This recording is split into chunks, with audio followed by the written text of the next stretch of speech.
So listen up, people. I've got a story to tell you. I heard something recently from a nomad friend of mine. She was telling me about some strange stuff happening out in the Badlands of the East.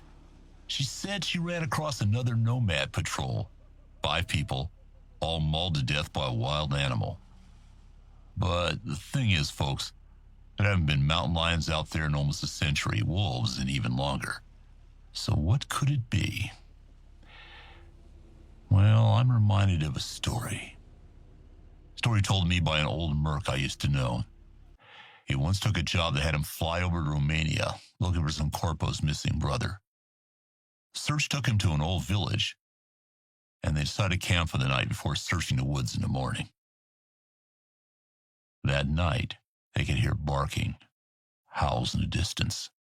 Even though they knew it had to be wild dogs, the team could barely get any sleep that night.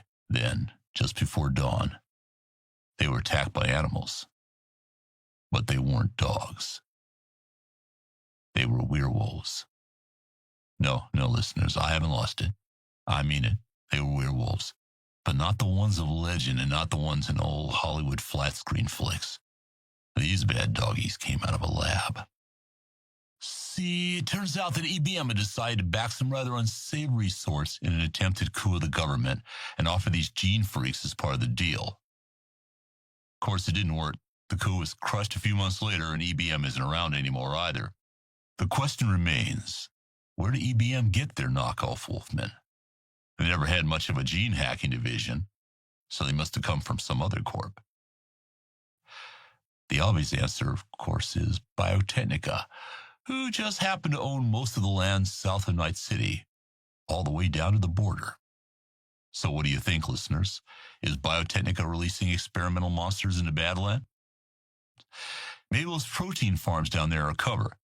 Something broke out of a lab with a taste for human blood. It's always good advice to watch your back. But this time you might want to pack a few silver bullets next time you leave town. Just saying. So that was the voice of Maximum Mike talking about a subject that has intrigued many fans of Cyberpunk 2077. This video explores 2 intriguing stories, one hidden within the world of Cyberpunk 2077 and the other an obscure tale from a rare Cyberpunk 2020 adventure book. The goal here is to find out the truth about werewolves in the world of Cyberpunk. It took some time to piece everything together, so I do appreciate your patience. Also, a big shout out to Genghis Khan Pepe for inspiring this video. Without further ado, let's jump right in.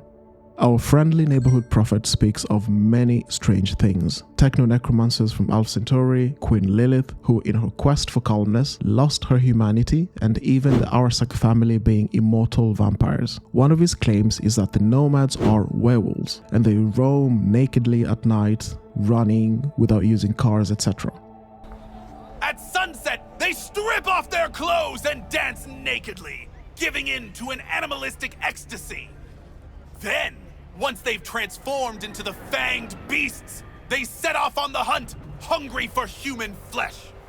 Dozens of miles they cover in the darkness, with ferocious speed, like arrows in the night. Met my share of nomads, and there's definitely something primal about them. Those cannibal claims cross the line, though. Deny the truth all you want, but what will you do when the pack hunts you down? In the game, this remark offends a group of Aldecaldo men who just happen to be walking by as he's speaking. But is there any truth to this? Are there strange occurrences happening in the Badlands involving nomads that could hint at something more sinister? Or is there something from the past that could provide some evidence of werewolves? These are the questions we'll be answering today. Before diving into the historical content, I want to acknowledge the Reddit user CS Grizzly, whose research provided a foundation for this video. While I'll be diving a little bit deeper into the subject, his work was instrumental, so I'll be linking his Reddit post in the description of this video. Let's start with what we find in Cyberpunk 2077, specifically Project Nightingale. In 2077, Biotechnica, under the leadership of Dr. Joanne Koch, captured members of the Red Orca Nomad family and did some horrific, unethical experiments on them. These experiments, initially framed as antibiotic research, resulted in the deaths of at least 70 clan members. The cause of death was due to electromagnetic overstimulation and drastic neural growth. Handling the victims who died was also a dangerous job, costing one Biotechnica employee his arm. Suspicion arose around Night City that Militech could have been behind these experiments or somehow involved with Biotechnica. Despite efforts to silence the Red Ochre clan with money, the clan sought revenge, leading to a hit being placed on Dr. Joanne Koch. One survivor of the clan, Cedric Mueller, becomes a cyber psycho, but if we take him down without killing him in 2077, then he has a chance of surviving and having a semi-normal existence again. As details of the project leaked, Biotechnica blamed and later murdered whistleblower Diana Kuna, who used to work with Dr. Joanne Koch. Dr. Koch also manipulated documents to have Emilia Morton fired when she threatened to expose the project. From this disturbing subplot in Cyberpunk 2077, we discover two major components that we'll come back to a little bit later on in the video. The first one is that Biotechnica is willing to experiment on Nomads, and they are willing to conduct covert operation, possibly in conjunction with other mega corporations. The second is that major corporations are willing to go to Biotechnica to ask for new products. So far, none of these points to werewolves, but we're getting to it. Wakey, wakey. What? Who the hell are you? What you find more interesting is who sent me. Remember your little science experiment with the Red Ochre clan? The families send their regards. I do. I remember well. It was an integral stage in my research. You see, we're working on new antibiotic... Oh, please. Gonna feed me the story of how sacrifices must be made in the quest to save humanity? I'm not. I know people like you. Hired planning myself. And I know you won't let me go. But at least let me back up the test results for future application. These Nomads, they're gone regardless. Let their death serve a purpose. This antibiotic of yours, I know for damn sure most of humanity couldn't afford it. I know its main purpose is to fatten your holiday bonus. Fuck your data. You die here and now.